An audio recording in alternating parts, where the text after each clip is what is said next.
Bismillahirrahmanirrahim. Assalamualaikum warahmatullahi wabarakatuh. Alhamdulillahirabbil alamin wassalatu wassalamu ala asyrafil khalqi ajma'in sayyidina wa maulana Muhammadin wa ala alihi wa sahbihi wa man da'a bi da'watihi wastanna bi sunnatihi ila yaumi liqa'i rabbih. Subhanaka la ilma lana illa ma 'allamtana innaka antal alimul hakim. Rabbi syrah li sadri wa yassir li amri wahlul 'uqdatam min lisani yafqahu qawli. Saya tahun 1998 bulan September tanggal 5 sampai ke Mesir. Kemudian 4 tahun kuliah tahun 2002 itu biasanya mahasiswa tingkat 4 ada kesempatan untuk melaksanakan ibadah haji ke tanah suci Makkah Al-Mukarramah. Dan Kementerian Agama Republik Indonesia mempekerjakan 400 mahasiswa sebagai tenaga musiman untuk membantu, namanya TEMUS. Saya dari Kairo, kemudian bertemulah kami di Misfalah dengan TEMUS dari Karachi, Pakistan, namanya Ustadz Faisal. Itulah yang di sebelah kiri. Hari ini bertemu 2002-2020, 18 tahun yang lalu. Beliau tidak nampak tuanya karena pakai masker. Lalu kemudian saya lanjutkan ke Maroko. 2007 saya TEMUS lagi, tenaga musiman lagi dari Maroko. 3 bulan di Makkah. Pulang saya ke Bandar Seri Begawan. Sampai di sana bertemu dengan guru saya di sekolah tahfiz Sultan Hasan Al-Bolkiah. Kata guru saya, di Jakarta itu ada orang Tanjung Balai jadi imam Masjid Istiqlal, namanya Ustadz Hasanuddin Sinaga. Nama guru saya itu Ustadz Al-Hafiz Armawi Abdurrahman Sinaga. Jadi sesama Sinaga ini kuat linknya. Ada juga dulu kawan kami di Mesir namanya Sinaga juga, cuman dia tidak mau dipanggil Sinaga biar lebih keren, Dragon. Jadi dipertemukan Allah lah saya dengan Ustadz Hasanuddin Sinaga. Lalu kemudian pulang saya ke Pekanbaru. Dibuat mereka di Pekanbaru itu acara zikir. Saya tausiah, yang memimpin zikirnya almarhum Ustadz Arifin Ilham. Lalu kemudian Ustadz Arifin Ilham melingkan, dibuat link menuju perkenalan dengan Haji Bakti. Haji Bakti ini pula punya link lagi, rupanya dia ada 3 serangkai orang Pabatu, tebing tinggi yang sampai ke Jakarta. Jadi kalau saya lihat, begitulah Allah mempertemukan hamba-hambanya. Tapi alhamdulillah dari semua yang saya sebutkan tadi, Ustadz Faisal, Ustadz Hasanuddin Sinaga, Haji Bakti, Ustadz sahabat-sahabat beliau, pertemuan kami ini semuanya pertemuan yang baik-baik. Dan hari ini pula bertemu di tempat yang paling baik, masjid, bersama orang paling baik, orang beriman. Mudah-mudahan kita ditemukan dengan orang yang paling baik di tempat terbaik, Sayyidina wa Maulana Muhammad sallallahu alaihi wasallam. Haji Muhammad Bakti Kasri, Haji Muhammad Zubair, Haji Imron Pasaribu. Tak sampai 1 juta, 1.000. Kemudian Ustadz Haji Tamrin, anggota DPRD DKI Jakarta, fraksi PKS. Ustadz Faisal Maulana, Ustadz Tirmizi dari perwakilan Palestina. Jamaah Masjid An-Nur Kalimalang, Masjid Al-Muhajirin Pondok Kelapa, Masjid Baitus Salam. Dulu 1 masjid aja tak tertampung jamaah. Sekarang 3 masjid segini banyaknya. Ini namanya new normal. Nah, inilah yang dimaksud new normal. Jadi yang datang itu memang pilihan-pilihan saja. Karena kalau sampailah ini diumumkan, orang berdatangan, Nauzubillah, muncul klaster baru, klaster UAS namanya. Nauzubillah, jadi fitnah dia. Makanya aslinya kajian ini sebetulnya di rumah Haji Bakti, tapi kemudian setelah beliau pikir-pikir, baik dibawa ke masjid, tapi kita tetap ikut protokol kesehatan. Makanya masker ini walaupun tak dipakai, disangkutkan aja ke telinga, biar orang tahu kita pakai masker. Itu gunanya sebetulnya. Kadang banyak juga orang bertanya, kenapa lah Ustaz ceramah digantungkan, bukan dipakai, kenapa tak dikantongi aja? Biar orang tahu kita pakai masker. Sebelum masuk tadi ditembak juga tangan. Cuman Haji Bakti saya tengok dua-dua tangan tembak, kiri satu kanan satu. Oh, ini masih standar lagi. Dan saya sebelum kemari di airport, sebelum berangkat itu sudah rapid test. Dan saya ini sehat. Ini perlu saya jelaskan. Jangan nanti Bapak ini gara-gara Ustadz yang dari Riau itulah ini, enggak. Nah, jadi ini alhamdulillah. Adapun tema kita sebagaimana disampaikan oleh Al-Mukarram Al-Hafiz Al-Ustadz, guru kita bersama Ustadz Hasanuddin Sinaga, bagaimana kita mengambil motivasi hidup dari perjalanan hijrah. Ayatnya dibacakan beliau tadi, mengingatkan kita kepada Syekh Ad-Doktor Abdurrahman Sudais hafizahullah.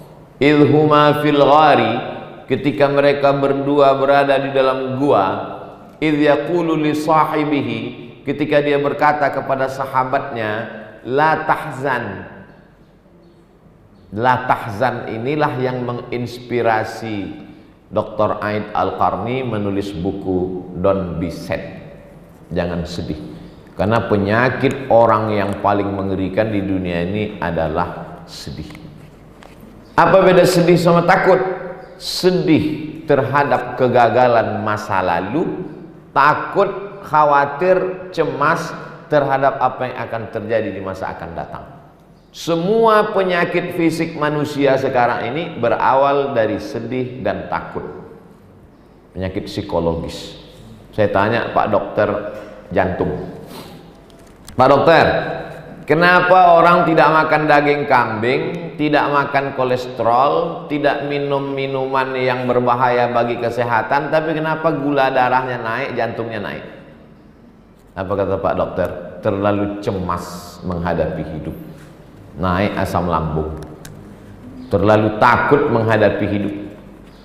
Oh, kalau begitu Ustaz Somad tak ada takutnya lagi. Sedangkan Abu Bakar Siddiq yang sudah 13 tahun belajar kepada Nabi Muhammad SAW, langsung talakti ke Nabi saja masih ada rasa takutnya.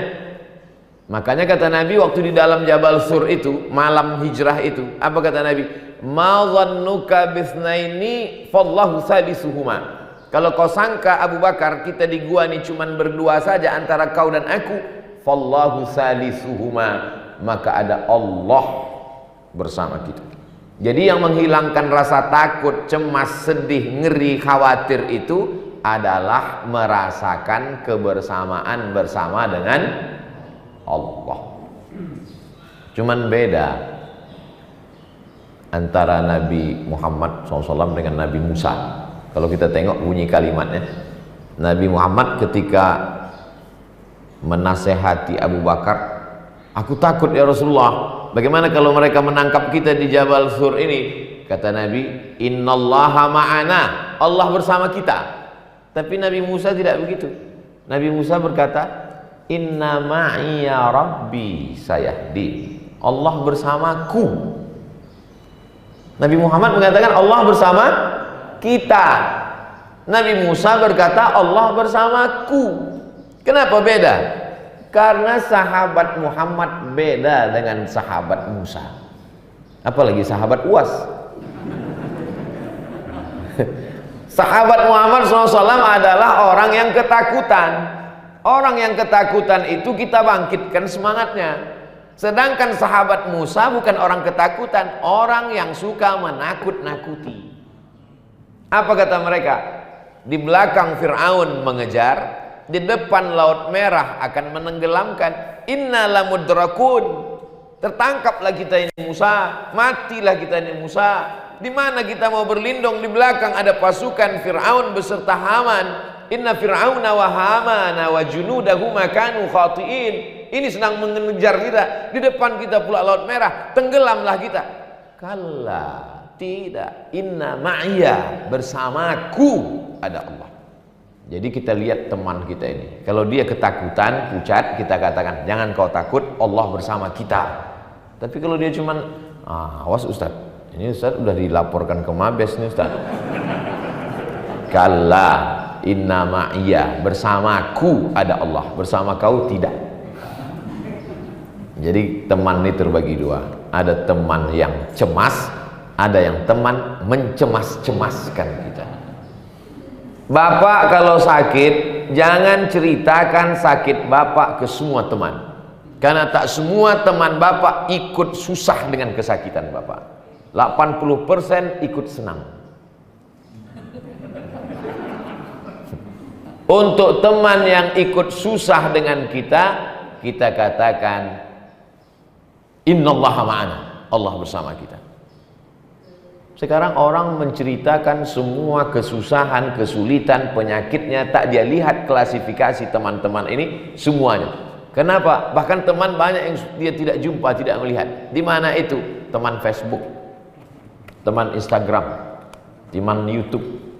Oleh sebab itu maka, kalau begitu kita pilih-pilih teman. Tidak. Nabi Muhammad SAW ada ring satu. Makanya ada al-ashrah al-mubasysyaruna bil jannah. Di antara yang 10 itu ada lagi mengerucut lagi menjadi 4. Sayyidina Abu Bakar, Umar, Utsman, Ali. Makanya sahabat itu ada namanya tabaqatus sahabah, level-level sahabat. Sahabat yang masuk Islam generasi awal tidak sama dengan sahabat yang masuk Islam setelah Fathu Makkah, pembebasan kota Makkah. Karena setelah pembebasan kota Makkah itulah kualitas yang terakhir. Karena itu tidak ada kesulitan lagi. Oleh sebab itu maka kita pun dalam perjalanan hidup kita, teman kita ini macam-macam. Tapi insya Allah kita yang berada semua di masjid ini berteman di dunia, bertetangga di surga insya Allah. Saya yakin dan percaya dalam perjalanan Bapak Ibu hadirin hadirat yang dimuliakan Allah, macam-macam teman sahabat dijumpai, tapi banyak orang yang dalam Quran itu disebutkan sifatnya begini, in tamsaskum hasanatun tasuhum, kalau kamu dapat nikmat mereka susah hati, wa in tusibukum sayyi'atun yafrahu biha, tapi kalau kamu dapat musibah mereka senangnya bukan main. Itu banyak sekali itu. Kalaupun dia meneteskan air mata buaya, pura-pura susah aja dia. Tapi dalam hati yang paling dalam, matilah kau. Alhamdulillah. Bapak-ibu yang dimuliakan Allah Subhanahu wa taala. Kalau begitu tak perlu lagi kita berteman bersahabat. Enggak bisa. Orang selevel Nabi Muhammad sallallahu alaihi wasallam aja mau bersahabat. Iqra bismi rabbikal ladzi khalaq. Khalaqal insana min 'alaqin. Iqra wa rabbukal akramul ladzi 'allama bil qalam. 'Allamal insana ma lam ya'lam. Ketika turun ayat itu, Nabi dari Jabal Nur Gua Hira itu turun bersahabat atau bersemedi saja sendirian? Turun bersahabat. Kurang hebat apa lagi Nabi Musa alaihissalam? Tongkatnya dia pukulkan, famfajarat min husnata asyrata aina, memancar 12 mata air. Dipukulkan tongkatnya, fa idza hiya hayyatun tas'a, berubah menjadi ular besar yang memakan tongkat-tongkat sihir Fir'aun. Tapi ketika dia berdakwah, dia tetap bersahabat. Tetap bersahabat.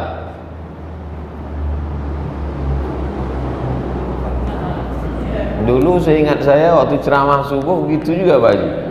Beberapa kali berhenti kena pesawat. Cuman waktu itu ada ontanya.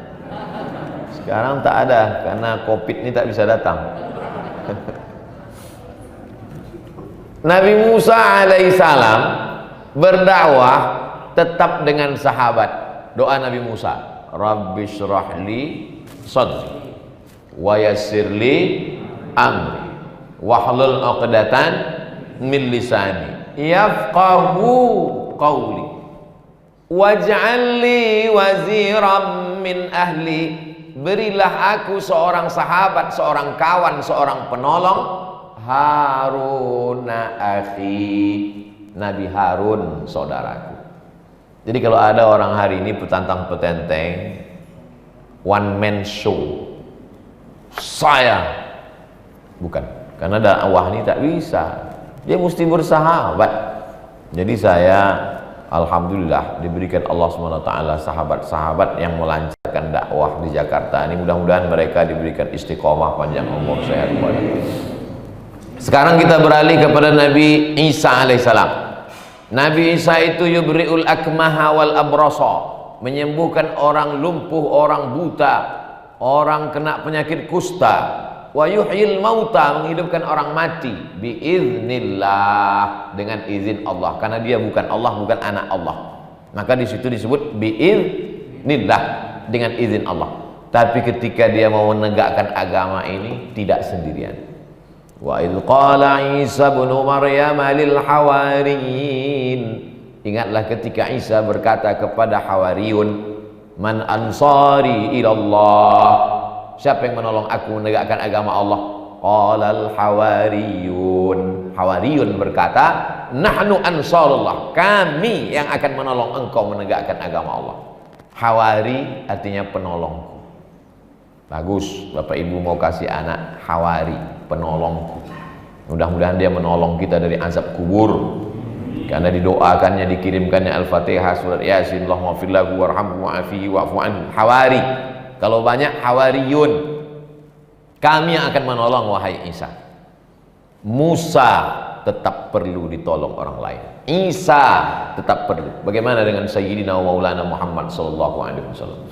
As-sabiqunal awwaluna minal muhajirin wal ansar, mereka yang dulu masuk Islam dari kalangan muhajirin dan ansar, walladzina taba'uhum bi ihsan, dan mereka yang mengikutinya dengan perbuatan baik, mereka itu kata Allah, radhiyallahu anhum wa radu an, mereka diridhai Allah Subhanahu wa taala.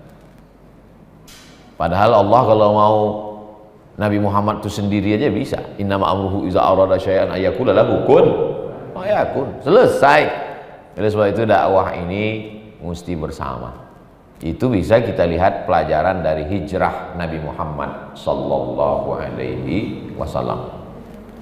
Subhanalladzi asra bi 'abdihi lailan minal masjidil haram ilal masjidil aqsa. Dari Masjidil Haram ke Masjidil Aqsa sendirian. Cukup malaikat Jibril. Tapi dalam perjalanan hijrah yang cuma 500 km banyak sekali. Allah mau menunjukkan sebetulnya hijrah itu tidak pakai sahabat bisa. Aku maha kuasa, aku kasih Burak Jibril terbang kun payakun sampai ke Madinah, selesai. Tapi Allah mau menunjukkan di situ ada pelajaran hijrah. Ada yang tidur di tempat tidur Nabi Sayyidina Ali, ada yang menemani di Jabal Sur Abu Bakar, ada yang ngantar makanan Asma, ada yang bawa berita diupdate terus Abdullah, ada yang pura-pura mengembala kambing di bawah jaga-jaga, mana tahu nanti musuh naik ke atas, Amir bin Fuhairah. Ada yang jadi guide penunjuk jalan, Ibnu Uraiqid. Itulah yang disebut orang sekarang sebagai job description, pembagian kerja. Yang betul itu pembagian kerja, bukan pembagian bolu. Pas nggak dapat ngamuk. Bagian kerja. Jadi jangan salahkan orang, apa itu Ustadz kok nggak ceramah, Ustadz malah sibuk di parlemen, bagi-bagi tugas. Yang satu tugasnya menggolkan undang-undang yang berbasis syariah Islam di parlemen, yang satu tugasnya khutbah, ceramah, tablik akbar. Ustadz Somad tidak tertarik pada politik. Itu kami udah bagi-bagi tugas. Ada back, ada kiper, ada striker. Saya bagian penyerangnya di ujung. Makanya saya banyak dibully. Kalau tak tahan mundur. Dan pemain ini tidak boleh ngamuk antar pemain. Ini si kiper mesti tahu bahwa dia kiper memang tak perlu dia lari-lari kemana-mana. Yang penting gawang itu aja kau jaga. Dari tiang ini ke tiang ini aja. Dan kiper tidak perlu pula marah kepada striker. Kau dari depan aja gantianlah sekali-sekali. Enggak. Ya di situ. Dan striker pun tak perlu pula marah dia kepada kiper. Kau enak kali ya. Aku dari tadi lari-lari. Enggak. Karena kita udah tahu bagi-bagi tugas. Yang susah ini kita sama orang yang tak tahu dia posisinya di mana. Kadang-kadang jadi wasit, kadang-kadang jadi ini yang payah, nggak tahu dia aturan. Kalau kita sudah sama-sama bagi tugas aturan, ada orang tidak ceramah, tidak di parlemen, tidak khutbah, tidak kultum, tapi dia support dakwah dengan apa? Dengan transfernya. Itu Pak Ustadz ada tanah 5 hektar untuk pondok tahfiz. Tak perlu dia ceramah. Sekarang banyak semua mau ceramah. Sampai RT RW pun mau ceramah juga. Mohon maaf Pak RT Pak RW kalau hadir. Dakwah itu bukan cuman mimbar mikrofon. Sekarang kalau disebut dakwah, bayangan orang mimbar, meja, mikrofon. Ini bagian dari dakwah. Ada bupati yang nggak pernah berdakwah. Bupati tidak pernah ceramah, tapi jangan sangka dia tidak berdakwah. Dia sedang berdakwah dengan tanda tangannya.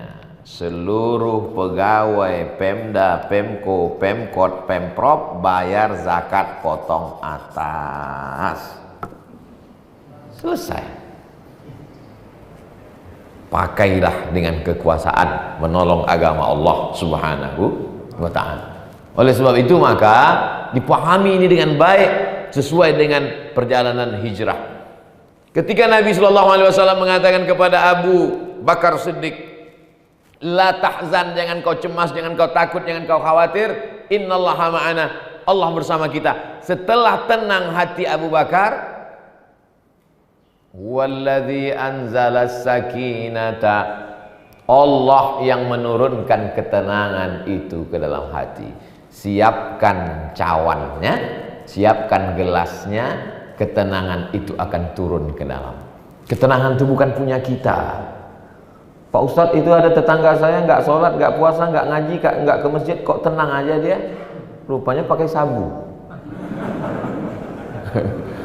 Itu juga ketenangan, tapi ketenangan palsu. Ada kawan saya Pak Ustadz di kantor nggak sholat, nggak puasa, nggak zikir, tenang aja dia, berkawan sama hantu, pakai jimat, pakai benda-benda keramat.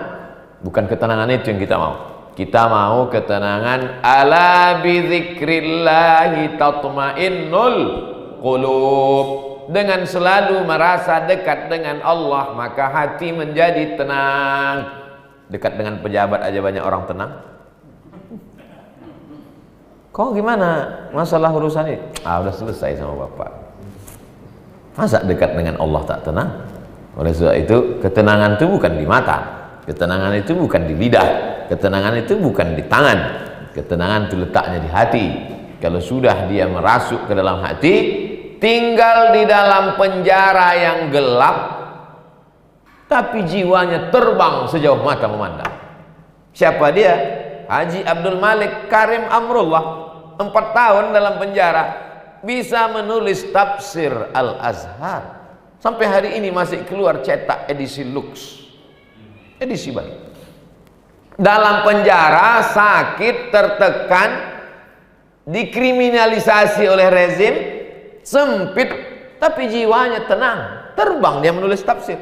Bisa pula orang yang hidup di alam yang tenang, apapun tak bisa ditulisnya, sempit otaknya. Itu menunjukkan bahwa jeruji besi tidak bisa mengkerangkeng pemikiran orang. Tapi lapangnya dunia bisa terasa sempit. Kenapa? Sempit itu bukan di mata, sempit itu adanya di dalam hati manusia. Makanya kita disuruh pagi-pagi itu kita katakan, alam nasrah laka sadrak. Pak Ustadz, sempit sekali dada saya ini Pak Ustadz, sempit rasanya dunia ini Pak Ustadz. Kalau orang sudah melihat dunia ini sempit sejengkal, naik ke apartemen lantai 100, lantai bawah tuh nampak macam dekat, terjun, tuh pecah kepala, mati. Kalau orang sudah melihat dunia ini sempit sejengkal, racun tikus macam teh es, memanggil-manggil dia. Kalau orang sudah melihat dunia ini sempit sejengkal, maka tali ayunan anaknya melambai macam tangan bidadari, ikatkan ke leher, mati, bunuh diri. Angka bunuh diri terbesar di dunia bukan di Afrika, negara miskin, bukan di Indonesia. Angka bunuh diri terbesar di Amerika, Eropa, Jepang. Orang Jepang tuh tak bisa dia lama-lama pikir, susah sikit ambil samurai harakiri, mati. Orang kita nyantai aja, udah ditangkap pakai baju tahanan, sempat foto.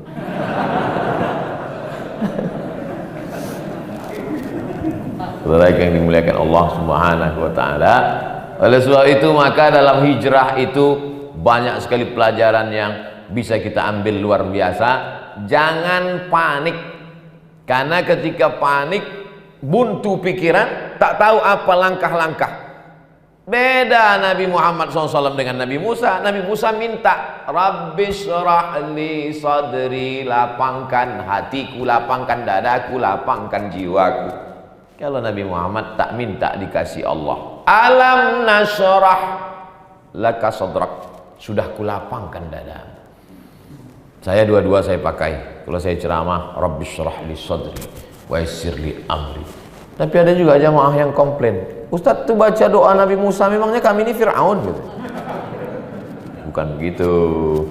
Saya mau minta pada Allah, level saya belum sampai ke Nabi Muhammad SAW lagi, tapi tetap juga dalam solat, luar solat saya baca alam nasrah laka sadrak wa wada'na anka wizrak alladhi anqadha dhahrak, yang selama ini membebani pundakmu. Sulit, mudah, dua kali diulang Allah. Fa inna ma'al usri yusra, inna ma'al usri yusra. Ini sekarang yang sedang diderita bangsa ini akibat dari COVID-19 ini. Akibat ini yang datang ini baru COVID-19, kabarnya mau datang lagi COVID-20, COVID-21. Nauzubillah, yang 19 saja belum berangkat. Berapa saudara kita yang kena PHK, berapa yang bisnisnya jatuh, berapa. Tidak ada jalan lain kecuali meminta kepada Dia. Ya Rabb.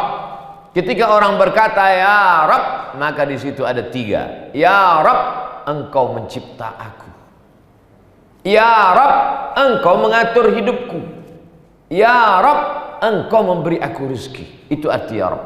Rabb itu tiga. Rububiyah, Dia mencipta, Dia mengatur hidupku, Dia memberi aku rezeki. Sekarang ada orang berkeyakinan, kata dia dunia ini terjadi dengan sendirinya.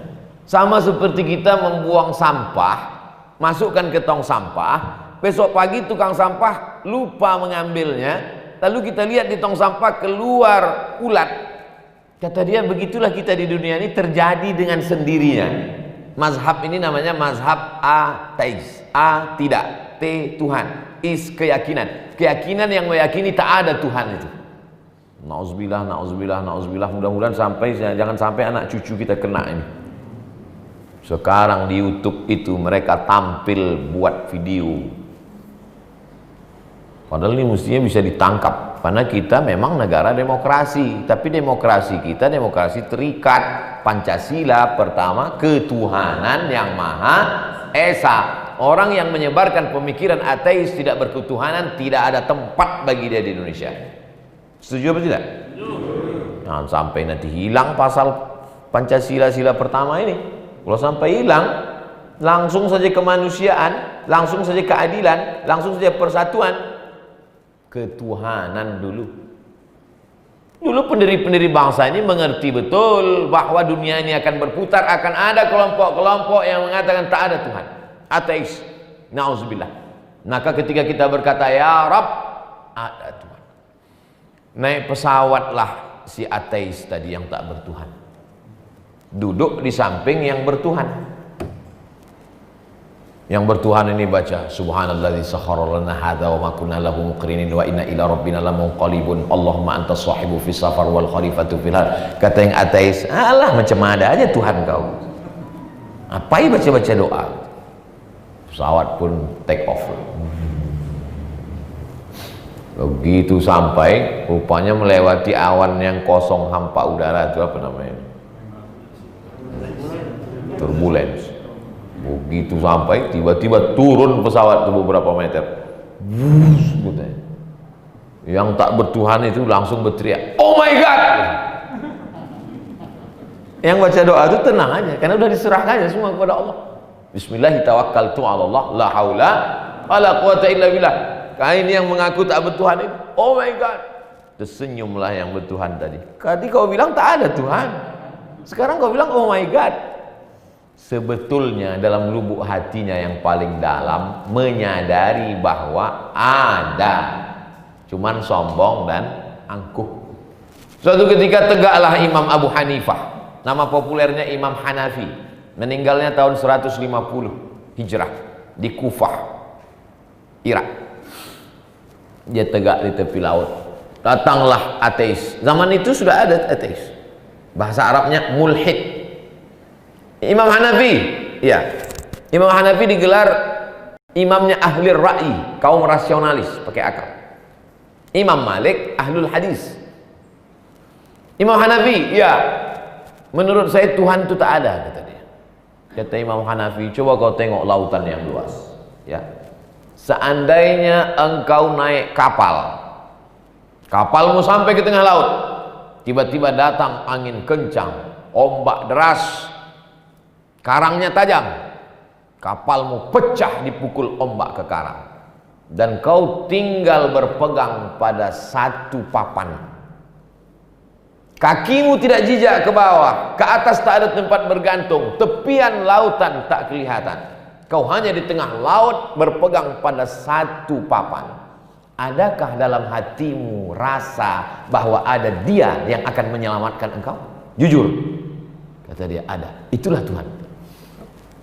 Jadi hari ini orang banyak mengaku tak bertuhan, lalu melarikan itu kemana? Ke narkoba, minum khamar, ke jin setan. Jadi Islam mengajarkan kita kepada fitrah asli kesucian kita, bahwa kita bertuhan. Cuma namanya tak tahu entah siapa. Makanya ada itu tokoh di Amerika, pakar Einstein. Einstein katanya hanya beberapa persen saja yang bisa dijelaskan oleh ilmu pengetahuan. Sungguh kecerdasan yang dia luar biasa. Ada yang tak bisa dijelaskan. Makanya Einstein berkesimpulan bahwa dunia ini, kata dia, ada yang mengaturnya, yang maha hebat, maha kuasa. Cuma namanya dia tak tahu. Nah, jadi antara yang tak percaya agama itu, orang yang tidak percaya agama belum tentu tidak percaya Tuhan. Dia tak percaya pada agama karena tokoh agama, karena kejahatan-kejahatan dalam agama, tapi sesungguhnya dia percaya pada, cuman membahasakannya dia tak tahu. Adalah itu yang mengatur dunia ini. Siapa namanya? X. Bayangkan kalau Tuhan kita namanya X. Oh, X. Lalu yang tak bisa ditangkap oleh akal para filosof ini, Aristoteles, Demokritos, Thales, tak bisa dia menangkap substansi namanya itu. Maka dikirim Allah lah utusannya Nabi yang langsung menerima wahyu, dikasih tahunya namanya. Siapa nama dia? Huwallah Ar-Rahmanur Rahimul Malikul Qudusus Salamul Mu'minul Muhaiminul Azizul Jabbarul Mutakabbirul Khariqul Bari'ul Musawwirul Ghaffarul Qahharul Wahhabur Razzaqul Fattah Ar-Rasyidul Sabur laisa kamitslihi syai'un wa huwas samiul basir. Walillahil asmaul husna. Allah punya nama-nama yang baik-baik. Fad'uhu biha, panggillah dia. Makanya kalau terasa dunia ini sempit, panggil dia, ya Allah, ya Rahman, ya Rahim, ya Malik, ya Qudus, ya Salam, ya Mu'min, ya Muhaimin, ya Aziz, ya Jabbar, ya Mutakabbir, ya Khaliq, ya Bari, ya Musawwir, ya Ghaffar, ya Qahhar, ya Wahhab, ya Razzaq, ya Fattah, ya Alim, ya Qabid, ya Basit, sampai ujung. Jangan lupa ya Ahad, ya Somad. Nah, itu nama dia. Kalau dalam kesulitan, banyak-banyak baca kul huwallahu ahad, Allahus samad, lam yalid wa lam yulad wa lam yakul lahu kufuwan ahad. Baca 100. Tak juga hilang, baca 200. Tak juga hilang, baca 1000. Minta kepada Allah Subhanahu wa taala. Allah yang akan menurunkan keberanian, kekuatan, kelapangan hati. Karena ini bukan punya kita. Sempit hati kita, sulit hidup kita, pergi kita ke dokter, pergi kita ke psikiater, ngadu kita ke mereka.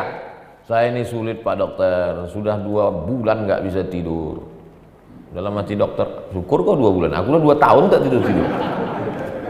Siapa manusia ini yang tak ada mengalami kesulitan? Oleh sebab itu maka nabi-nabi itu, kata Nabi Muhammad SAW, yang paling berat ujiannya al-anbiya. Setelah itu summal amsal fal amsal. Makin kuat, makin kuat, makin bawah. Sesuai dengan kadar keimanan. Ahasiban nasu an yutraku an yaqulu amanna. Apakah manusia itu dibiarkan begitu saja mengaku berkata kami beriman, wa hum la yuftanun, padahal mereka belum diuji keimanannya. Yuftanun diambil dari kata fitnah. Fitnah artinya dibakar. Kalau kita mau tahu mana emas, mana perak, bagaimana cara membedakannya? Bakar. Emas dicampur dengan perak, namanya suasa. Di Jakarta suasa juga namanya. Suasa. Bagaimana cara memisahkan emas dengan perak? Ini emas, ini perak. Dibakar. Tempat tukang jual cincin, bakarnya nanti terpisah. Emasnya minggir, peraknya minggir. Liyamizallahu al-khabisa minat tayyib, untuk membedakan mana emas, mana perak. Dibakar. Kita gali tanah. Pas gali tanah dapat bongkahan hitam. Ini emas apa batu? Gimana caranya? Bakar. Hidupkan api unggun, bakar agak 3 jam. Meleleh dia, nampak kuning, emas, bawa pulang. Sudah sehari semalam tetap hitam, tinggalkan, batu gilingan, di rumah banyak. Jadi sesungguhnya apa yang sedang kita alami itu tidak lain tidak bukan adalah proses. Innama amwalukum wa auladukum fitnah. Sesungguhnya amwal, harta kamu, wa auladukum, anak kamu, fitnah, bakar. Apa maksudnya? Dibakar, diuji. Lulus harta setelah dibakar ternyata emas, itulah dia yang bisa dibawa ke surga, shadaqatun jariyah. Lulus anak setelah dibakar, itulah dia anak waladun sholihun, anak yang soleh. Jadi kalau orang pahami proses hijrah itu adalah puncak dari ujian adalah hijrah. Seorang laki-laki bernama Suhaib Ar-Rumi. Rumi dari kata Rum, karena dia orang Roma, merantau ke Makkah, bisnis dagang di Makkah, menikah, punya istri, punya anak. Sekarang berada di antara 2 pilihan. Nabi hijrah ke Madinah ikut atau tetap di Makkah. Datang dia ke rumah mertuanya. Aku mau ikut hijrah bersama Muhammad SAW. Apa kata mertua Suhaib? Dulu kau datang ke kota Makkah ini sendiri kan? Ya.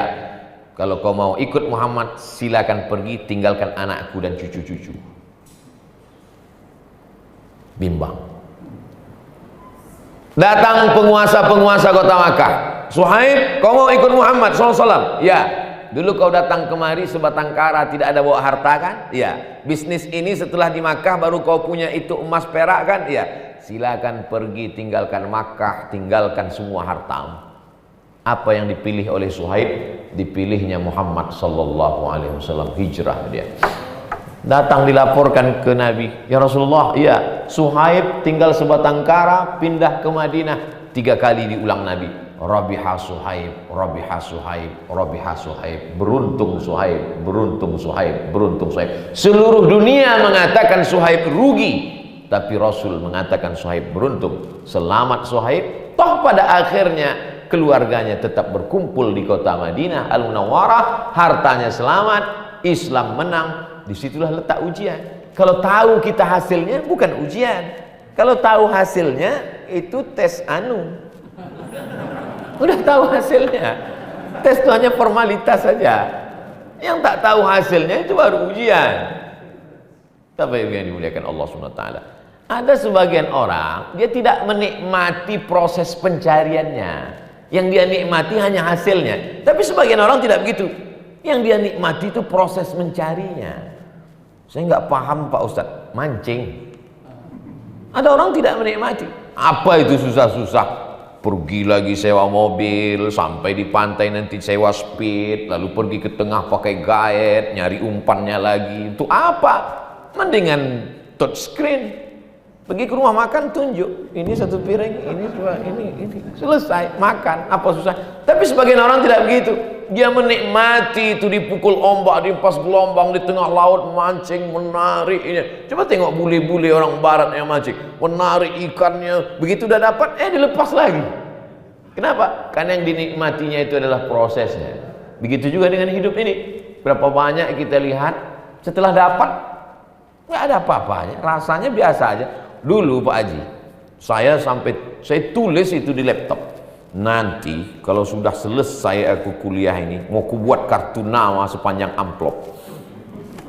Datuk Sri Ulama Setia Negara Profesor Dr. Abdul Somad LC.MA PhD. Sampai sekarang saya tak punya kartu nama. Ternyata sebelum dapat tuh aja kita bercita-cita. Setelah dapat tetap aja UAS, ujian akhir semester. Jadi sebetulnya sama juga makanan. Orang kan kalau mau buka puasa melihat makanan itu semua mau ditelan ya rasanya. Tapi begitu masuk sebutir kurma, seteguk dua teguk air, Allahumma laka sumtu dhahabal dhama'u wa batallatil uruq wa sabatal ajru, hilang. Habislah dunia beserta isinya. Cuman sampai sejengkal di tenggorokan ini saja. Itulah hawa nafsu. Habis. Tumpah setetes madu, manis, datang semut. Semut mulai mencicipi madu. Itu di ujung kepala semut ada dua tongkat dikasih Allah Ta'ala. Itu yang dipakai semut untuk meraba. Kenapa? Karena mata semut rabun dan tak ada kacamata semut. Dipakainya dua tongkat untuk meraba, dirabanya, dicicipinya, manis. Mulailah kakinya masuk, terjebak kaki semut ke dalam madu seperti lem merekat. Akhirnya semut tertarik, mati semut di dalam setetes madu.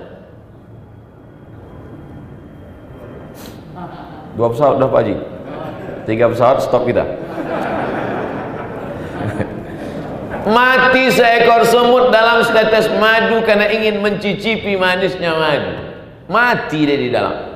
Tak berapa lama datang semut yang lain. Adakah semut yang lain mengambil iktibar pelajaran? Tak ada. Adakah semut yang lain itu datang nengok? Lalu ditengoknya, mati juga kita ujungnya. Lalu dia kasih tahunya kepada yang lain, wahai semut-semut yang lain, lihatlah saudara kita. Enggak, dia pun ingin juga mencicipi. Akhirnya kering madu itu karena bangkai-bangkai semut. Mati semua. Ini dapat ustaz dari hadis? Enggak, dari grup WhatsApp. Betapa dunia ini manis, dan banyak orang yang tenggelam di dalam manisnya dunia itu. Oleh sebab itu, tapi saya tak setuju setelah pengajian ini Pak Haji, Bapak Ibu semua, udahlah kita tak mau lagi tenggelam, kita tinggalkan aja dunia ini. Jangan, nanti diambil orang. Ambillah dunia ini, tapi bukan tujuan. Dia hanya sebagai jembatan menuju akhirat. Alhamdulillah dengan dunia bisa membangun masjid. Alhamdulillah dengan dunia bisa membuat tablik akbar pengajian. Dengan dunia bisa buat pondok tahfiz Quran hafal anak-anak. Dengan dunia bisa mengirim dai-dai ke pelosok kampung desa tertinggal suku terasing. Dunia jangan jadikan sebagai tujuan. Dunia balaghun ilal akhirah. Dunia itu hanya jembatan penyampai menuju akhirat. Laisa bi khairikum man taraka dunyahu li akhiratihi. Orang yang baik bukan yang meninggalkan dunia untuk mendapatkan akhirat, wala akhiratahu li dunyahu, bukan pula meninggalkan akhirat demi dunia. Liusima minhuma jami'an, dapat dua-duanya. Wabtaghi fima ataka Allahu ad-daral akhirah. Carilah akhirat. Tahajud sebanyak-banyaknya, duha sebanyak-banyaknya. Wala tansa nasibaka minad dunya. Jangan sampai lupa kau hidup di dunia. Kadang semangat kita untuk mencari akhirat ini luar biasa, sampai itu Pak Ustadz, tanah-tanah yang semua itu ambil semua, ambil. Pas dicek di BPN rupanya bermasalah. Ambil semua Pak Ustadz. Pernah terjadi itu pada zaman Nabi ya. Anakku cuma satu perempuan ya Rasulullah. Itu hartaku itu semua, ambillah semua. Kata Rasulullah, lah, Nabi tak mau ambil semua. Kalau tak mau ambil semua asyatru, ambil setengah 50%. Kata Nabi lah. Kalau kau tak mau semua as-sudutsu, ambil sepertiga. Kata Nabi as-sudutsu kasir, sepertiga pun banyak. Antada awarasataka aghniya, kau tinggalkan ahli cucu anak warismu dalam keadaan mampu mapan secara ekonomi, khairun, lebih baik min antada'ahum 'allatan, daripada kau tinggalkan mereka dalam keadaan miskin, susah melarat, yatakaffafuna 'alan nas, minta-minta. Makanya proses hijrah itu juga dengan harta. Harta siapa? Abu Bakar Siddiq. Sewa gaet, Ibnu Uraiqid namanya, sewa onta, biaya perjalanan makan, nanti mau membeli tanah di kota Madinah, dimasukkan emas itu ke dalam kain, masukkan emas ke dalam kain. Ditanya oleh Abu Quhafah. Abu Quhafah itu ayah Abu Bakar. Abu Bakar bin Abi Quhafah. Abu Quhafah tak Islam, waktu hijrah itu belum Islam. Mana ayahmu Asma? Ayah pergi hijrah. Oh, habislah emas itu dibawa Muhammad ya. Dia benci dengan Muhammad SAW. Habislah emas ayahmu itu dibawa Muhammad pergi ya. Kata Asma, tidak kakek, masih ada. Mana emasnya kalau memang masih ada? Diambil Asma batu, dimasukkannya ke kain. Peganglah, dipegang sama kakek. Oh iya, masih ada. Abu Quhafah ini buta, tak bisa nengok. Nah, dipegangnya. Oh iya, masih ada. Padahal emas sudah habis, batu yang ada dalam. Itu menunjukkan bahwa emasnya itu sebongkah. Kalau cuma 1 gram, mana tak terasa. 1 gram. Makanya kata Nabi, la tasubbu ashabi, jangan kau caci maki sahabatku. Lau anfaqa ahadukum mithla Uhudin zahaban, ada di antara kalian ini yang bersedekah emas sebesar bukit Uhud, tak sampai setengah tapak tangan Abu Bakar Siddiq.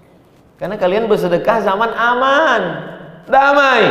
Abu Bakar bersedekah pada saat aman, sangat sulit. Dan sebab itu hari ini ada kelompok yang mencaci maki Abu Bakar. Siapa dia? Syiah. Hati-hati. Kita tetap berpegang kepada Ahlus Sunnah wal Jamaah. Nanti Ustadz Faisal itu bertanggung jawab melawan kelompok Syiah, karena dia dari Karachi. Karachi dulu pernah berkonflik banyak. Kalau saya memang tak pernah di tempat yang berkonflik dengan Syiah. Mesir Ahlus Sunnah, Maroko Ahlus Sunnah, Sudan Ahlus Sunnah. Maroko paling keras. Ketika ketahuan duta besar Iran menyebarkan Syiah, langsung ditutup kedutaannya. Maroko itu luar biasa. Raja Muhammad VI, anak dari Hasan II. Hasan II itu yang mendirikan tempat kami belajar, Darul Hadis Al-Hasaniyah. Hasan. Sudan juga begitu, Umar Bashir. Begitu ketahuan kedutaan menyebarkan keyakinan, langsung deportasi. Keras mereka, kekuasaan. Apa sebetulnya yang ingin Ustaz Abdul Somad sampaikan selama 1 jam ini, dari jam 10 sampai jam 11, 15 menit lagi. Saya memandang ke atas tadi bukan mau menengok ibu-ibu. Yang pertama, persahabatan. Persahabatan seperti kepompong berubah menjadi kupu-kupu. Ada lagunya itu. Yang kedua adalah pentingnya harta, karena jihad ini dengan harta. Persahabatan ini kita bagi-bagi tugas. Tidak semuanya tampil ke depan. Harta penting, karena proses hijrah ini dengan harta. Sampai di Taif, berangkat dari Makkah malam Senin, 3 malam Nabi di Jabal Sur itu. Malam Jumat, malam Sabtu, malam Ahad. Ahad malam Senin mereka bertolak menuju Taif. Sampai di Taif hari Senin. 8 hari, 8 malam. 3 pesawat Pak Haji. Di Taif ini pula mereka 4 malam. Malam Selasa, malam Rabu, malam Kamis, malam Jumat. Pas malam ini malam Jumat. 4 malam di Taif. Besok pagi hari Jumat, pagi Jumat itu bertolak dari Taif menuju Yasrib. Yasrib artinya tanah tandus, banyak kuman, banyak wabah, banyak hama, banyak penyakit. Namanya pun kita tak semangat. Kau mau kemana? Mau ke kampung banyak wabah. Dirubah menjadi Al-Madinah Al-Munawwarah. Madinah kota peradaban, Al-Munawwarah yang terang benderang. Persahabatan dalam hijrah, harta memotivasi hijrah, dan yang paling penting dari itu semua adalah keikhlasan. Karena bohong semua itu tak bernilai. Inna ibadi laisa laka alaihim sultan. Hambaku yang ikhlas, kau tak dapat celah pintu masuk ke dalam hati mereka. Jadi kerja setan itu cuman ngipas aja. Jadi nampaknya ada api kecil. Api kecil itu hawa nafsu. Setan itu kerjanya mengkipas aja. Nah, kalau api tak ada, setengah mati setan mengkipas. Nggak bisa. Apa yang mau kau kipas lah. Tapi kalau sudah ada api kecil, makanya kalau ada api permusuhan di antara kita, segera dipadamkan. Karena kalau tidak, kerja setan. Ini setan konvensional, setan manual dulu. Kalau setan digital sekarang udah pakai kompresor. Habislah kita dia bakar. Maka cepat dipadamkan. Kenapa? Karena setan tak bisa masuk kalau pintu tertutup celah. La'atiyannahum min baini aidihim, aku akan datang dari depan, wa min khalfihim dari belakang, wa an aimanihim dari kanan, wa an syama'ilihim dari kiri. Depan, belakang, kanan, kiri tak bisa, masuk dia dari tengah. Alladzi waswisu fi sudurin nas. Tapi kalau dia datang dari depan, pintu terkunci. Dari belakang tertutup, dari kanan tergembok, dari kiri rapat, masuk tak dapatnya celah. Kenapa dia tak bisa masuk lewat dari hati? Karena hati itu dipenuhi dengan afdalul zikri fa'lam annahu la ilaha illallah. Itu maka geleng kepala itu pas Allahnya itu ke kiri, la ilaha illallah. Bukan asal-asal geleng aja itu. Ini banyak orang zikir ini geleng, orang geleng pula dia. Apa yang kau gelengkan? Entahlah, aku tengok geleng-geleng pula. Bapak Ibu yang dimuliakan Allah Subhanahu wa taala, maka makin kita berjamaah, banyak kajian dari nanti disampaikan.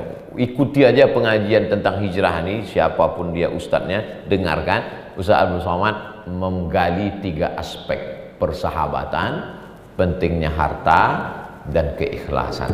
Mudahan 3 ini dapat kita amalkan. 1442 lebih baik daripada 1441. Doakan juga Abdul Somad tetap bersahabat dengan jamaah dengan baik, tetap mencari duit untuk kebaikan-kebaikan dakwah fakir miskin, anak yatim, pondok pesantren, harta, dan tetap dijaga Allah hati supaya ikhlas. Itu yang dapat saya sampaikan dalam 60 menit ini. Sebagaimana dijanjikan Al-Mukarram Ustadz kita, ada soal-soal pertanyaan yang bisa saya jawab, yang tak bisa saya jawab saya bawa ke Pekanbaru, nanti baru saya buatkan jawabannya. Saya upload ke channel Ustadz Abdul Somad Official. Saya kirimkan linknya, nanti di share di grup-grup UAS se-Indonesia. Jangan lupa subscribe, like, and share. Terima kasih. Assalamualaikum warahmatullahi wabarakatuh.